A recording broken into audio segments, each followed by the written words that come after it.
घरची आमची एकतर लग्नही करून देत नाही किंवा शाळाही शिकून देत नाहीत, त्यामुळे कुटुंबियावर नाराज असलेली मुलगी शोले स्टाईल थेट पाण्याच्या टाकीवर चढली। ही माहिती मिळताच पोलीस घटनास्थळी पोहोचले आणि सुमारे 45 मिनिटांच्या अथक परिश्रमानंतर पोलिसांनी समजावून सांगितल्यावर मुलीला टाकीवरून खाली उतरवण्यात अखेर यश आलं। मात्र हा घटना प्रकार नेमका काय आहे त्याबाबतचा हा वृत्तांत।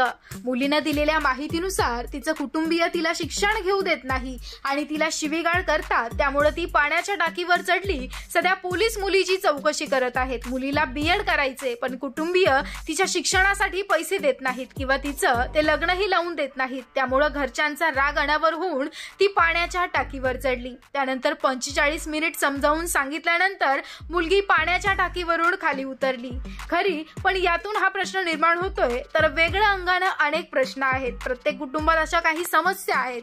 ही घटना राजस्थानमधील भरतपूर जिल्ह्यातील मथुरा गेट पोलीस स्टेशन परिसरातील असून सोशल मीडियावर आणि समाज माध्यमांवर चर्चेत आली आहे।